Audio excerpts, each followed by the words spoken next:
Alright folks, how you doing? So from the last video, it almost looks like Jed Skeptic was right all along, that Scotland was taken over by, foreigners who took over the land, da. Almost, not quite. And in this video I'll explain why. It all boils down to one term, and that's Phoenician. Now, we're back in the book here, chapter 6 of When Scotland Was Jewish, and it's saying here, when did Jews arrive in Scotland? So let's have a look. Several sources posit that persons from the Levant, North Africa, and even Italy had visited southwestern England, near Cornwall before the Common Era. There were rich tin mines in this region that were exploited by the early Phoenicians, 800 BCE, who traded with ports from France and northern Africa to Italy and Greece. Because the Judeans, Jews, often worked with the Phoenicians as trading partners, some could have reached Britain as early as this time. The demography of Cornwall still attests to a significant incidence of J and E3 genes in the region. I would go even further than that. I would say that the Jews were the Phoenicians, because they shared like a common language, they shared the same alphabet, everything. So, most people don't quite go that far. They get up to worked with, but they don't say they're the same, but I think they are the same. Anyway, according to Brooks, there are numerous well-established geographical links between the Hebrews of the Mediterranean and peoples of the British Isles. The early name of what is now Cornwall and Devon in southwestern England was Dumnoi or Dammoni. Oh, sorry, I mispronounced that. Dunmoni or Danmoni, which antiquarians have glossed as meaning Dan's tin mines. Among others, the distinguished Semitic studies professor Cyrus Gordon suggested that this name, seen also in the Irish myth of the Tuatha tribe Daidanan, was identical with that of the biblical tribe of Dan. Finally, the Celtic scholar John Rhys assembled strong evidence of Hebrew colonization of Britain in early times. Ireland was known as Iberion, and the ancient name of the Israelites was Ibri or Iberi, derived from the proper name Eber or Heber, the eponymous ancestors of that people. Now, what was that saying about the Picts? What they really called themselves? They called themselves Iberi. Very interesting. So there's a lot of connections between the ancient Picts and the Jews, what we think of as the Jews today. And when you read the Commons Beaumont, Britain, the Key to World History and his other books, this is covered actually by Jed on his channel. He covered all this. Would suggest you go check those videos out if they're still up on his channel. But he covers all this with Britain, the Key to World History. And by the way, Jed at one point made some very, very good videos. I just think his channel's kind of gone off the cliff in more recent times, but that's neither here nor there. Now, if we skip forward to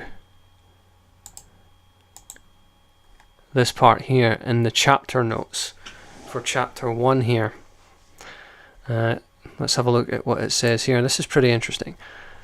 Scotland even lacks an agreed upon history of its place names. It has been pointed out its landscape glacial and volcanic at once, with marine fossils in the Grampian Mountains and some of the deepest lakes in the world, was so bewildering that the modern science of geology had to be created to explain it.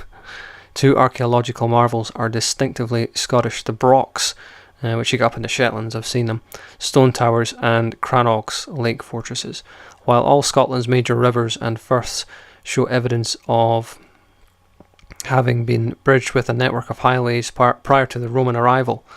Exactly, Commons Beaumont talks about that. Modern day attempts to etymolise many of Scotland's oldest place names, however, are conflicting because no consensus has emerged on the country's underlying chronology of settlement. Does the name Douglas derive from dark stranger, black water, or one from Gaul? It depends on what you believe was the original language: Scottish Gaelic, some other Gaelic, English, or French.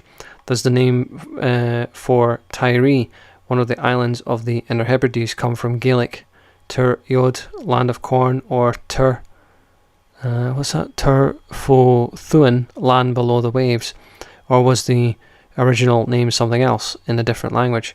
Curiously, most of Scotland's islands bear names that were apparently given in the Greek language. Now that is very interesting when you get into Beaumont and his books. Very interesting. Hebrides equals Hebrew islands.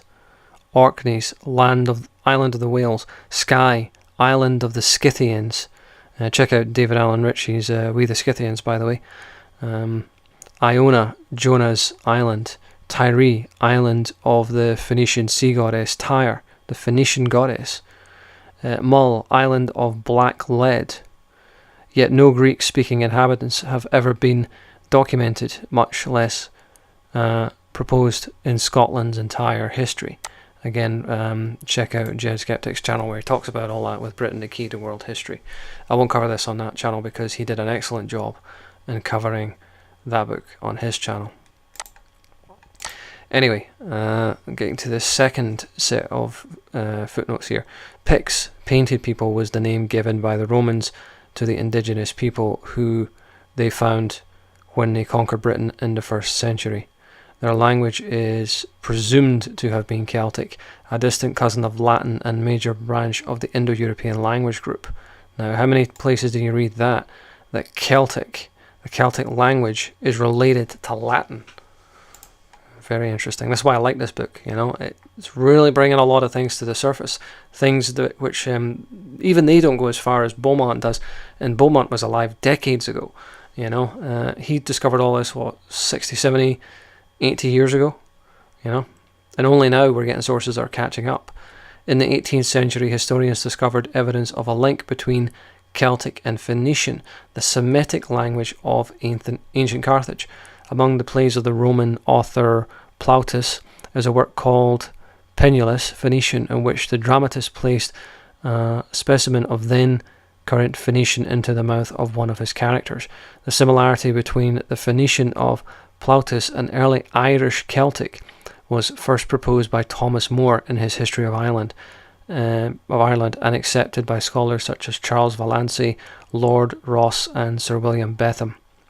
Modern language scholars have confirmed the link, which tends to support an early settlement of England, Scotland, Wales, and Ireland by a Mediterranean and Semitic Hamitic people, the Phoenicians.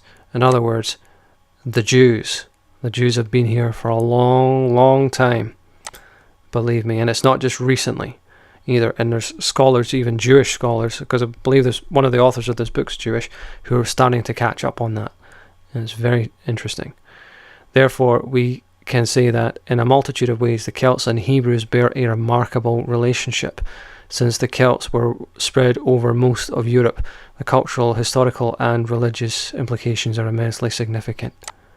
Now, this shouldn't be in the footnotes. This should be out front and centre. In fact, if you look into Hollywood actors, a lot of them who are Scottish or British, they're often married in with Jewish husbands or wives. Like, for example, Ewan McGregor, his first wife was Jewish. Things like that. If you look at J.J. Abrams, the surname of his wife would be another example. I believe they're related, probably somewhat distantly, but I believe that the Celtic races are connected with the Hebrew and Jewish races, the Phoenicians. And that connection goes back a very long way. I'm still wrapping my head around it. I don't fully understand it. I'd be lying if I said that I did. But, I remember I was listening the other day to a Michael Dazarian podcast. I don't think it was an Unslaved, though. I think it was before all that, where he talks about symbols that you think of as Jewish were Celtic in origin. I would take it one step further. I would say that what you think of as Celtic and or Jewish goes all the way back to Phoenician. And they're basically offshoots of the Phoenician race. Seems to be what all this evidence is hinting at, quite loudly as well. But that's interesting there. So when you see all these Norman, and Flemish lords coming in with the Davidian Revolution being appointed to the land, as much as what happens is evidence, it's also what doesn't happen, if that makes sense. You notice there's no massive revolts or uprisings or anything like that when all these Norman Flemish lords come in. There's no peasant revolts, none that I'm aware of, at least. If you know of any, point it out in the comments. I'll have a look. But you notice that they just kind of seem to settle in, sort of thing. There's no big fuss made over it, none that I'm aware of. Like I said, well, why do you think that is? And when you look at the waves of migration that Tazarian talks about in his works, you can put it all together. And, in books like Ignatius Donnelly and all that sort of thing. Atlantis, the antediluvian world. Rita Jean Morgan would be another one when she talks about the Chronides, etc. So we've only just begun to scratch the surface of this topic, but these the authors of this book have done an excellent job of pointing all this out, but they're just catching up to Collins Beaumont, funnily enough. Now, I don't agree with absolutely everything that Beaumont says, but I do think a lot of it is eyebrow raising. And also David Allen Ritchie with We the Scythians. You can get that book, I think, on archive.org. It was up there the last time I checked. And if you go to lulu.com, I think it's even on Amazon these days, you can buy the works of Beaumont. I bought all of them, by the way, incidentally, while I was living in Russia. I used to go to work hours early, hoping that the postman would come that day with a book, and I would just sit and read for hours, and it was fascinating. But anyway, thank you very much for watching.